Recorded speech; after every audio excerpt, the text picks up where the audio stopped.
In fact ये students यार UHS के सिलेबस में फ्रीक्वेंटली पूछा जाने वाला एक टॉपिक, फ्रीक्वेंटली यानी कि मल्टीपल टाइम्स ये टॉपिक पूछा जा चुका है और इससे रिलेटेड काफी ज्यादा क्वेश्चन आया, वो है ऑक्सीडेशन नंबर, ऑक्सीडेशन स्टेट। काफी हद तक इससे रिलेटेड बातें हो चुकी हैं, लेकिन अब मैं आपको ऑक्सीडेशन नंबर और ऑक्सीडेशन स्टेट के रूल्स और बैलेंसिंग ऑफ इक्वेशन करवाते हुए चंद एक क्वेश्चन प्रैक्टिस करवा के आपका कॉन्सेप्ट स्टेम्प्ड कर दूंगा। ठीक होगा मुझे?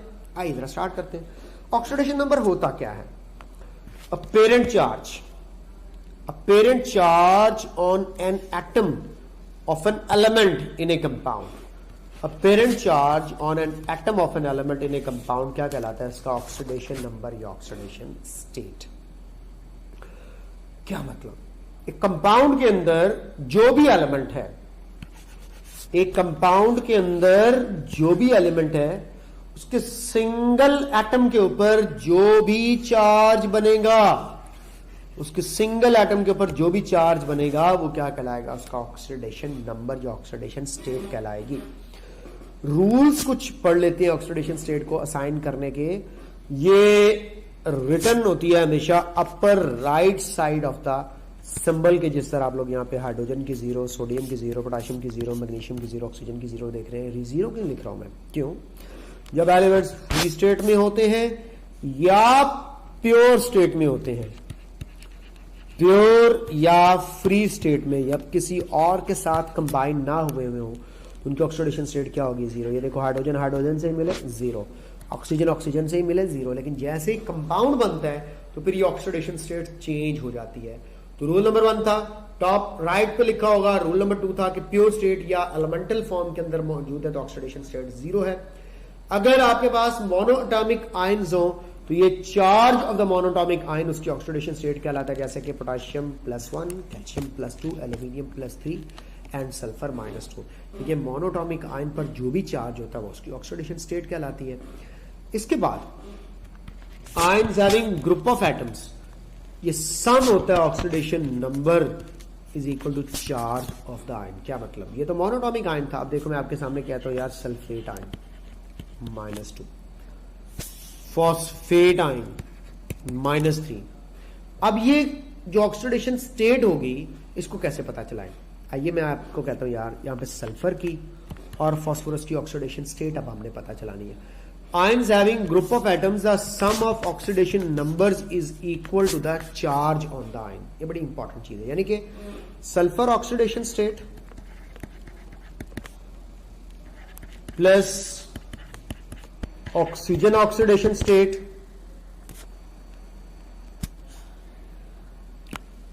सल्फर की ऑक्सीडेशन स्टेट, ऑक्सीजन की ऑक्सीडेशन स्टेट,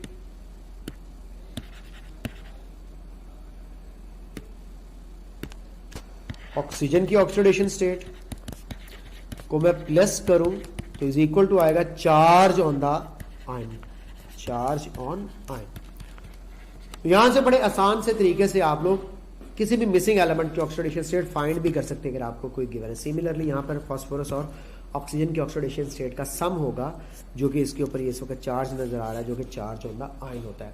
इसकी प्रैक्टिस करेंगे अभी हम कैसे कैलकुलेट की जाती है, लेकिन चंद एक और बातें आपको पहले बताता चला जाऊं, प्रैक्टिस की तरफ चलेंगे। फॉर एग्जाम्पल आपके पास एक कंपाउंड है, तो मैं आपको 2 रूल बता देता हूं, 2 आप लोगों ने अच्छे तरीके से ज़हन में रख लेना। सबसे पहले कि सम of oxidation states of elements in a compound radical is equal to charge of radical। एक ये रूल याद रख लीजिएगा, कंपाउंड रेडिकल का मतलब वो सल्फेट वगैरह। दूसरा आप लोगों ने पॉइंट याद रखना है, sum of oxidation states of elements in a compound. Compound radical नहीं कह रहा, अब जस्ट क्या कह रहा हूं, कंपाउंड इज इक्वल टू 0। 2 बातें याद रखिएगा, कंपाउंड के केस में 0 होता है, कंपाउंड रेडिकल के केस में चार्ज ऑफ द रेडिकल के इक्वल होता है। दोनों केसेस आपके साथ डिस्कस करता हूं। KMnO4, पोटेशियम, मैग्नीज और ऑक्सीजन, इन सारों की ऑक्सीडेशन स्टेट का सम करूंगा तो क्या होगा? 0। लेकिन अगर यहां पे MnO4 -1 कंपाउंड रेडिकल लिखूंगा तो फिर मैं यहाँ पे ऑक्सीडेशन स्टेट का जो तमाम का सम है वो 0 की बजाय वो -1 के इक्वल लिखूंगा, जैसा कि मैंने ये आप लोगों के सामने लिख दिया है यहाँ पे, ठीक है। तो ये दो बातें आप लोगों के साथ तय करनी है। अब आइए जरा देखते हैं कि अगर आपने यहाँ पे मैंगनीज की फाइंड आउट करनी है जो कि एक अननोन एलिमेंट है, इसकी ऑक्सीडेशन स्टेट वेरी करती है, तो वो कैसे करेंगे। देखो पोटेशियम की +1 पुट करेंगे, ये भी आपको थोड़ी देर में बताऊंगा। पोटेशियम की +1 क्यों पुट करूंगा, वो रूल के मुताबिक बनती है। ये फाइंड करनी है मैंगनीज की प्लस ऑक्सीजन की -2 रूल के मुताबिक बनती है। कैसे बनती है ये भी बताता हूं। 4 से मल्टीप्लाई होके ये सारा सम किसके इक्वल है, 0 के इक्वल है। अब देखें सिंपल सा मैथमेटिक्स है, +1 -8 प्लस x की फाइंड करनी है +1 और -8 बन गया -7, इधर आकर के बन जाएगा +7। तो इसका मतलब है यहाँ पे मैंगनीज की ऑक्सीडेशन स्टेट क्या है, +7। बच्चों वाला तरीका यार, छोटे बहन भाइयों से सीख लेना। ये देखो यहाँ पे मैंगनीज की फाइंड करनी थी, x + -2 × 4। बड़े याद रख लीजिएगा, -2 एक एटम की, ऑक्सीजन के 4 एटम्स हैं तो 4 से डेफिनेटली मल्टीप्लाई होगा और सम -1 के इक्वल रखना पड़ेगा क्योंकि ये चार्ज ऑफ द रेडिकल है। तो x - 8 = -1, तो x - 1 + 8, तो यहां पर भी +7 बन रही है। तो आसान सा तरीका है। मैं आपसे पूछूं यार, ये तरीका लगाओ जरा, फॉस्फोरस में फॉस्फेट में फॉस्फोरस की ऑक्सीडेशन स्टेट बताओ आपके सर, मुझे पता कैसे करनी है। x प्लस ऑक्सीजन की सर मुझे पता -2 × 4 करके सम किसके इक्वल रखना, -3, चार्ज ऑफ द रेडिकल के equal. x - 8 = -3, x = -3 + 8 = +5। Sir phosphorus यहाँ पे +5 शो कर रही है, जो फॉस्फोरस की ऑक्सीडेशन स्टेट है। ये बड़ा आसान सा तरीका है, इसको आप बड़ी आसानी से यूज कर सकते हैं, इसको आप बड़ी आसानी से इम्प्लीमेंट कर सकते हैं। इसकी इम्प्लीमेंटेशन कोई डिफिकल्ट टास्क किसी भी सूरत में नहीं है। अब नेक्स्ट क्या करना चाहिए हमें, नेक्स्ट हमें कुछ काम इस तरह का करना चाहिए कि इस सब चीजों को हम लोगों ने अब प्रैक्टिस के अंदर लेकर आना है। तो चंद एक रूल्स और रेगुलेशंस अब मैं आपके साथ जो है वो शेयर कर रहा हूं, जो कि आप लोगों को थोड़ा सा अंडरस्टैंड करने लाइक। हाइड्रोजन के चंद एक रूल्स आपको बता दूं। Hydrogen has +1 oxidation state in all of its compounds, जैसा कि HCl और HBr में देखो तो हाइड्रोजन आपको +1 ऑक्सीडेशन स्टेट शो करता हुआ जो है वो यहाँ पे दिखाई देगा। अगर मैं मेटल के हाइड्राइड्स में चला जाऊं तो हाइड्राइड्स में हाइड्रोजन जो है वो -1 ऑक्सीडेशन स्टेट भी शो कर सकती है। जिस तरह कैल्शियम हाइड्राइड में देखें तो हाइड्रोजन -1 है, इस तरह लिथियम हाइड्राइड वगैरह के अंदर देखें तो हाइड्रोजन जो है वो -1 ऑक्सीडेशन स्टेट जो है वो शो कर रही है। तो ये ऑक्सीडेशन स्टेट कैसे पता चलती है, कब किस कंपाउंड की ऑक्सीडेशन स्टेट क्या है। कुछ कंपाउंड्स वेरिएबल ऑक्सीडेशन स्टेट भी शो करते हैं, जिस तरह आप लोगों ने याद रखना है ऑक्सीजन -2 के साथ नॉर्मल ऑक्साइड, -1 के साथ परऑक्साइड, -3/2 के साथ सब ऑक्साइड, -1/2 के साथ सुपर ऑक्साइड्स। ये 4 डिफरेंट ऑक्सीजन के ऑक्साइड्स हैं जो ऑक्सीजन की ऑक्सीडेशन स्टेट के ऊपर डिपेंड करते हैं, जो कि वेरिएबल ऑक्सीडेशन स्टेट है। इसी तरह ट्रांजिशन मेटल्स में चले जाएं तो मैंगनीज +1 से स्टार्ट लेकर के +1 तक की रेंज की ऑक्सीडेशन स्टेट शो करती है। इसको वेरिएबल ऑक्सीडेशन स्टेट्स का नाम दिया जाता है।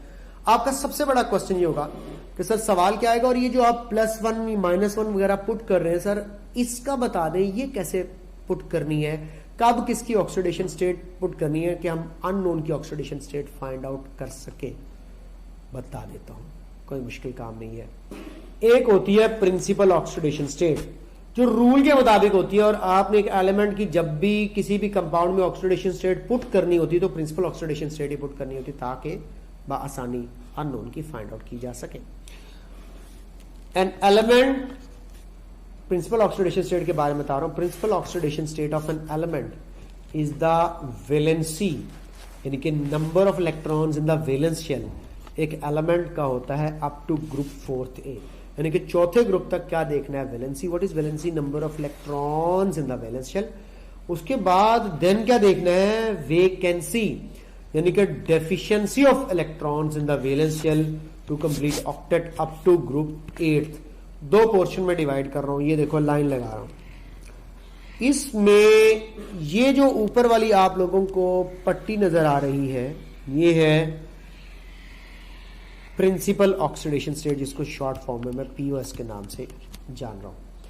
चौथे ग्रुप तक यहां से लेकर के यहां तक क्या देखनी है तुम लोगों ने, वैलेंसी, जो कि इलेक्ट्रॉन्स इन वैलेंस शेल को बोलते हैं। ग्रुप 1 के आउटर मोस्ट शेल में एक इलेक्ट्रॉन है, ग्रुप 2 के 2, 3 के 3, 4 के 4 इलेक्ट्रॉन्स। आगे आ जाओ, 5th के 5, 6th के 6, 7th के 7 और 8 के 8 इलेक्ट्रॉन्स।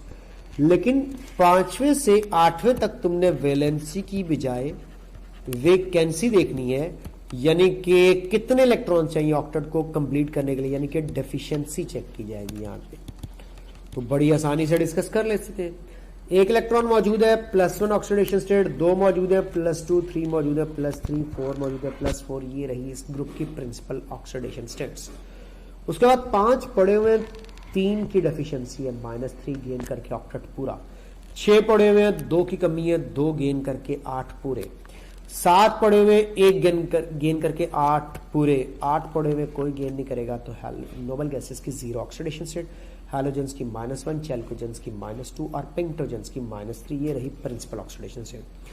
इसके बाद अगर इनमें और पॉसिबल ऑक्सीडेशन स्टेट्स शो हो सकती हैं तो वो भी आपको बता रहा हूं। ये वेरिएबल ऑक्सीडेशन स्टेट है, ये पॉसिबल ऑक्सीडेशन स्टेट जो कि इस ग्रुप में हो सकती है, तो इनको मैं VOS के नाम से जान सकता हूं।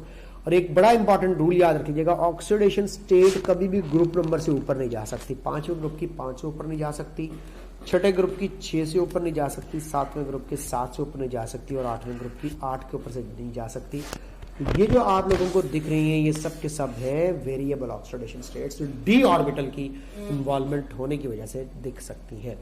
तो बेटा ये तमाम के तमाम जो POS है ये यूज की जाती है कंपाउंड्स के अंदर जब किसी भी एलिमेंट की ऑक्सीडेशन स्टेट को फाइंड आउट करना होता है। तो ये मैंने आपको डिटेल में बता दिया है कि what are principal oxidation states and what are the variable oxidation states. ये सारी बातें अब आपको बताने के बाद प्रैक्टिस भी करवा दी क्वेश्चंस की, आगे भी कुछ करवा देता हूं, लेकिन बैलेंसिंग ऑफ रेडॉक्स इक्वेशन बता देता हूं। 2 तरीके से रेडॉक्स इक्वेशंस को बैलेंस किया जाता है। पेपर में अक्सर सवाल आता है which is a redox reaction, which is a not, वो भी आप लोगों को प्रैक्टिस करवा दूंगा। अभी आप लोग देखो, एक रेडॉक्स इक्वेशन किसे कहते हैं, जिसमें एक एलिमेंट ऑक्सीडाइज हो रहा है और दूसरा एलिमेंट रिड्यूस हो रहा है। इसको बैलेंस करने के 2 तरीके हैं। एक तो है oxidation number method, oxidation number method, और दूसरा है इसके अंदर आयन इलेक्ट्रॉन मेथड। तो ये 2 मेथड्स हैं जिनके थ्रू इक्वेशंस को बैलेंस किया जाता है।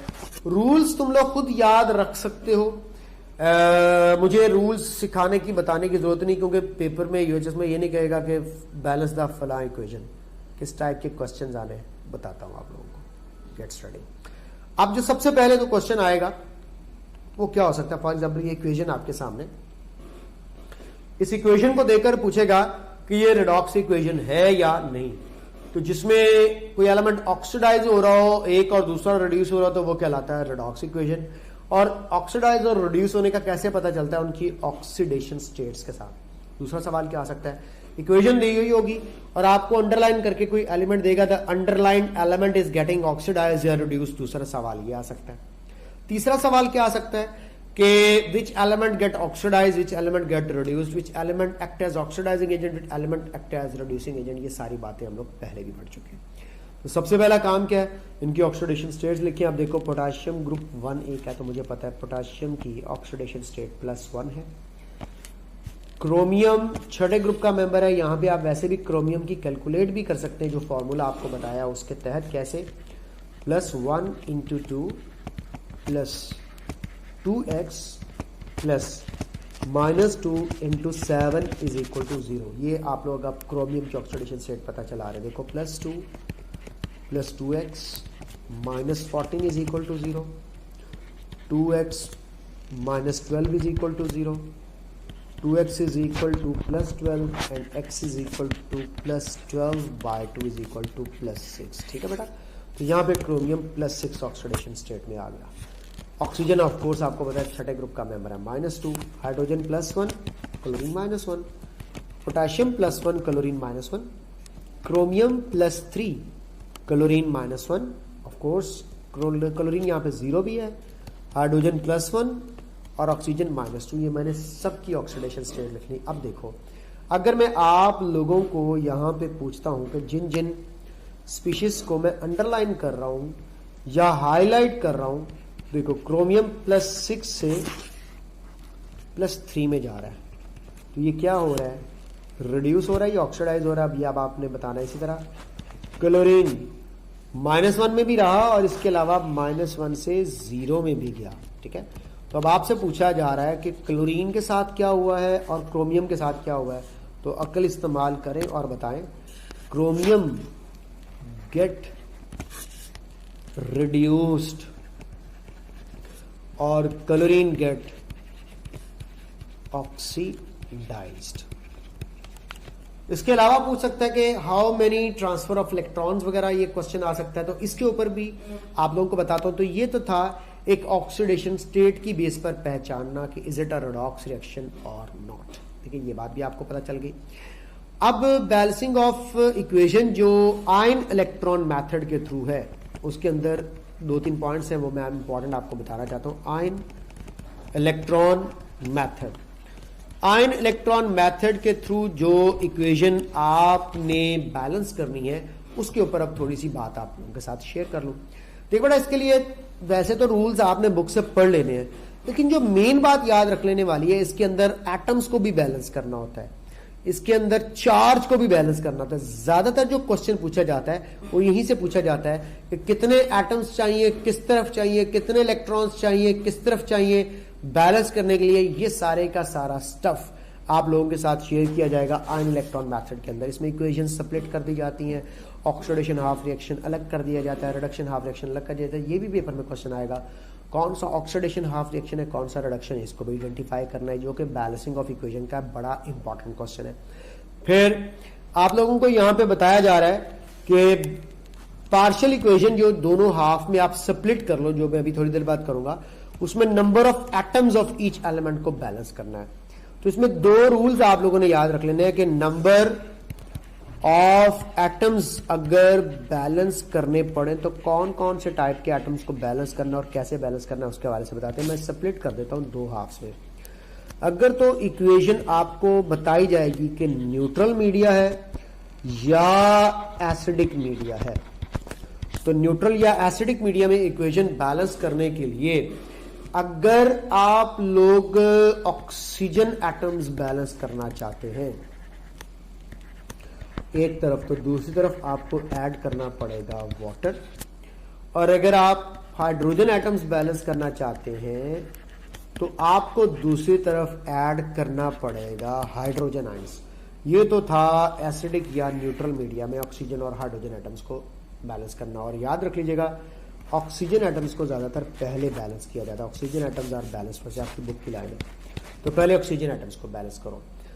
अगर सोल्यूशन अल्कलाइन है तो hydroxyl ions may be used for excess of oxygen on one side, ठीक है। तो अब आप लोगों को ये भी बता दूं कि अगर अल्कलाइन मीडियम के अंदर इक्वेशन है, मीडियम आपको क्वेश्चन में बताएगा, तो अल्कलाइन मीडियम में ऑक्सीजन एटम्स बैलेंस करना चाहते हैं तो आप हाइड्रोक्सिल आयंस से करेंगे। ऑफ कोर्स हाइड्रोजन एटम्स को अगर आप बैलेंस करना चाहते हैं तो आप यहाँ पे वाटर को यूज करेंगे, ठीक है।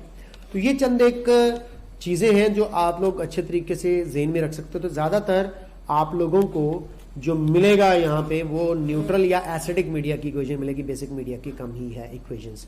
आइए जरा आयन इलेक्ट्रॉन मेथड के थ्रू होने वाली एक इक्वेशन आपके सामने रख दूं। सबसे पहला मेरा क्वेश्चन नंबर 1, ऑक्सीडेशन और रिडक्शन हाफ रिएक्शन आइडेंटिफाई करना। कोई मुश्किल काम नहीं है बेटा। देखो क्लोरीन यहाँ पे देखो -1 और यहाँ पे 0, तो -1 से 0 में जाना क्या है, रिडक्शन है या ऑक्सीडेशन है? ऑक्सीडेशन स्टेट में इजाफा है। तो जी मैंने Cl-1 goes to form Cl2 0 अलग कर लिया, इसको बोला है ये है ऑक्सीडेशन हाफ रिएक्शन, OHR के साथ लिख रहा हूँ। उसके बाद ये रिडक्शन कैसे है, यहाँ पे जरा मैंगनीज की ऑक्सीडेशन स्टेट कैलकुलेट करें, तरीका मैंने बताया हुआ +7। यहाँ पे देखो सिंगल आयन के केस में जो चार्ज होगा वो कहलाएगा +2, तो +7 से +2 में जा रहा है, ऑक्सीडेशन स्टेट में कमी हो रही है, तो ये क्या होगा, रिडक्शन। तो आइए ज़रा ये रिएक्शन भी लिख लेते हैं, MnO4-1 एरो Mn+2, ये होगा रिडक्शन हाफ रिएक्शन। अब एटम्स को बैलेंस करने की बारी आएगी। पेपर में देखो इक्वेशन दी हुई है, Cl- goes to form Cl2। सवाल पूछा जाएगा क्लोरीन एटम्स को बैलेंस करने के लिए क्या करना चाहिए, तो लेफ्ट साइड पे 2 लगा देना चाहिए। अब बारी आएगी चार्ज को बैलेंस करने के लिए, कितने इलेक्ट्रॉन्स चाहिए और किस तरफ चाहिए, ये 2 बातें आपने ज़हन में रख लेनी है। आइए ज़रा समझें, इधर चार्ज देखें तो आपको -1 × 2 से मल्टीप्लाई होकर मिल रहा है -2 चार्ज। दूसरी तरफ क्लोरीन गैस वाली साइड पर भी -2 चार्ज होना चाहिए। अब इधर का चार्ज -2 कैसे होगा कि अगर मैं इधर 2 इलेक्ट्रॉन्स ऐड कर दूं, तो अब मुझे याद रख लीजिएगा, सबसे पहले चार्ज में डिफरेंस देखना है। मेरे पास लेफ्ट हैंड साइड पर -2 चार्ज है, तो राइट हैंड साइड पर भी -2 चार्ज होना चाहिए। उसके लिए मैं क्या लिखता हूं, 2 electrons on right hand side of equation add कर देता हूं। लो जी बच्चों, मैं अगर यहां पे 2 इलेक्ट्रॉन्स ऐड कर देता हूं, अब आप खुद फैसला कर लो कि ये 2 इलेक्ट्रॉन जो मैंने ऐड किए, इन 2 इलेक्ट्रॉन्स की वजह से देखो यहां पे कितना चार्ज होगा, क्लोरीन का 0 प्लस 2 इलेक्ट्रॉन्स का -2 चार्ज, तो सम होकर इधर भी -2 हो गया। तो राइट हैंड साइड पर भी -2 है, लेफ्ट हैंड साइड पर भी -2 है। इस तरह से इलेक्ट्रॉन ऐड किए जाते हैं चार्ज को बैलेंस करने के लिए, जो मैं अभी आपको प्रैक्टिस भी करवा रहा हूं। और भी देखो, अब यहां पे आपको फैसला करो, आपको क्वेश्चन में कहता है ये एसिडिक मीडिया की इक्वेशन है, आपको यहां पे इतनी इक्वेशन देकर के कहता है कि in order to balance oxygen atom in this acidic media equation, how many oxygen atoms are add on which side they must be added. तो अगर आप लोग देखो गौर से, तो यहां पे 4 ऑक्सीजन एटम आपको नजर आ रहे हैं लेफ्ट हैंड साइड पे। तो इसका मतलब है मुझे राइट हैंड साइड पर 4 वाटर मॉलिक्यूल लगा देने चाहिए। तो जनाब राइट हैंड साइड पर 4 वाटर मॉलिक्यूल्स मैंने ऐड कर दिए। क्यों? क्योंकि ये 4 वाटर मॉलिक्यूल 4 ऑक्सीजन एटम्स को बैलेंस करेंगे। तो 4 water molecules on right hand side. Paper में सवाल आया। फिर ये इक्वेशन यहां तक देखकर कहता है कि हाइड्रोजन एटम्स बैलेंस करने हो तो क्या आप राइट हैंड साइड पर देखें तो 4 2 8 हाइड्रोजन एटम्स आपको नजर आ रहे हैं। एसिडिक मीडिया में हाइड्रोजन एटम बैलेंस करने के लिए अभी थोड़ी देर पहले बताया था क्या ऐड करना, हाइड्रोजन आइन। तो इसका मतलब है मुझे यहां पे 8 हाइड्रोजन आइंस ऐड कर देने चाहिए in order to balance the hydrogen atoms. तो देखो left hand side 4 hydrogen ions to balance 8 hydrogen ions to balance 8 hydrogen atoms. Right hand side पर 4 water molecules to balance 4 oxygen atoms. ये तो एक atoms को बैलेंस किया जाने वाला क्वेश्चन था। अब इसी क्वेश्चन को मैं जरा दोबारा लिखता हूं आपके सामने, और अब आप लोग सोचो मेरे अगले क्वेश्चन को कि how many electrons must be added and where they must be added in order to balance the charge. एक है लेफ्ट हैंड साइड का चार्ज, एक है राइट हैंड साइड का चार्ज। देखते हैं कितना डिफरेंस है दोनों में। आप कहेंगे sir let us focus. Okay करो फोकस। देखो 8 का जमा नजर आ रहा है, बिल्कुल आ रहा है। एक माइनस भी नजर आ रहा होगा। ऑक्सीडेशन स्टेट नहीं, चार्ज को प्लस करना है, -1। आप कहेंगे सर ये हो गया +7। लेफ्ट हैंड साइड पे +7 चार्ज है। राइट हैंड साइड पे आ जाओ। राइट हैंड साइड पर देखो तो आपको जस्ट +2 नजर आ रहा है। इसका मतलब आप कहेंगे सर लेफ्ट हैंड साइड का चार्ज ज्यादा है, राइट हैंड साइड का चार्ज कम है। अब इलेक्ट्रॉन ऐड हो, किस तरफ ऐड हो और कितने ऐड हो, चार्ज बैलेंस हो गया। कौन बताएगा आप लोगों में से? सबसे पहले देखो पॉजिटिव चार्ज किस तरफ ज्यादा है, कितना ज्यादा है। 2 चीजें, किस तरफ ज्यादा है, कितना ज्यादा है। लेफ्ट हैंड साइड पर पॉजिटिव चार्ज ज्यादा है +7, और कितने का डिफरेंस है, +2 और +7 का 5 का डिफरेंस है। तो इसका मतलब है अगर मैं यहां पे 5 इलेक्ट्रॉन्स ऐड कर देता हूं तो -5 ऐड करने पर इधर भी चार्ज कितना हो जाएगा, +2। तो मुझे यहां पे आंसर में लिखना चाहिए 5 electrons on left hand side या रिएक्टेंट साइड। इस तरह से चार्ज को बैलेंस करने के लिए पेपर में क्वेश्चन पूछे जाएंगे। आपने दोनों साइड्स के चार्ज को कंपेयर करना होगा। जिस तरफ जितना पॉजिटिव चार्ज ज्यादा है और जितना ज्यादा है उतने इलेक्ट्रॉन उस तरफ ऐड कर दें कि दूसरी तरफ का चार्ज बराबर हो जाएगा। ये एक सिंपल सी स्टोरी है चार्ज बैलेंसिंग की जो मैंने तुम लोगों के साथ शेयर की है, इसको अच्छे से दिमाग में घुसा लो। ये था balancing of equation by ion electron method. तो मैंने आप लोगों को थोड़ा सा ऑक्सीडेशन नंबर मेथड और आयन इलेक्ट्रॉन मेथड और ऑक्सीडेशन स्टेट के रूल्स बता दिए, इनको थोड़ा सा अप्लाई करो और इन क्वेश्चंस को सॉर्ट आउट करो जो आप लोगों के लिए कोई मुश्किल नहीं होनी चाहिए। ऑक्सीडेशन स्टेट बतानी है मुझे, तुमने O3F2 के अंदर किसकी? ऑक्सीजन की। देखो जरा क्या करना है, 3x plus -1 into 2 neutral compound is equal to 0। 3x minus 2 is equal to 0, 3x is equal to plus 2, x is equal to plus 2 by 3। तो सर यहाँ पे plus 2 by 3 सेलेक्ट कर लें, कौन सी ऑप्शन पड़ा हुआ plus 2 by 3? किसी option में नहीं है plus 2 by 3। तो बेटा आप लोग plus 2 by 3 इसको कर लो और अल्फा ऑप्शन बन जाएगी, या इसको भी आप plus 2 by 3 कर सकते हैं। तो बेटा बाद दफा जल्दबाजी में बच्चे इसको माइनस समझ लेते हैं कि ऑक्सीजन की तो माइनस होनी चाहिए, नहीं, फ्लोरीन के साथ जुड़कर ऑक्सीजन प्लस हो जाएगी। तो ये plus 2 by 3 ऑक्सीजन की बन रही जो यहाँ किसी ऑप्शन में नहीं था। क्लियर हुआ है? ओके नेक्स्ट, बड़ा मजे का सवाल है। सारे के सारे इलेक्ट्रोकेमिकल सीरीज के क्वेश्चन रिवाइज हो रहे हैं। Electrode potentials of few elements are given, element A, element B, element C और element D. Which is the strongest reducing agent? अच्छी कहते हैं सर एक स्ट्रॉन्गेस्ट रिड्यूसिंग एजेंट के लिए हमें सबसे लो रिडक्शन पोटेंशियल देखना पड़ेगा। उधर देखते हैं, नजर दौड़ाते हैं और वो कहते हैं सर लार्ज नेगेटिव वैल्यू जो नजर आ रही है ना वो डेल्टा ऑप्शन में नजर आ रही है, और वो जल्दी से डेल्टा ऑप्शन सिलेक्ट कर देते हैं, आंसर गलत हो जाता है। आप में से कितने बच्चों ने डेल्टा के बारे में सोचा? पता क्यों सोचा? इधर डी देखा तो इधर भी डी सिलेक्ट कर लिया। बड़ा मजे का क्वेश्चन है। आंखें तो खोलो एक दफा, देखो तो सही हो क्या रहा है। जो डी स्पीशी है वो सबसे लोएस्ट रिडक्शन पोटेंशियल के साथ है। कॉन्सेप्ट ठीक हुआ, स्ट्रांग हुआ, उसके बावजूद क्वेश्चन गलत हो गया। ये क्यों हुआ? कैसे हुआ? कब हुआ? किस तरह हुआ?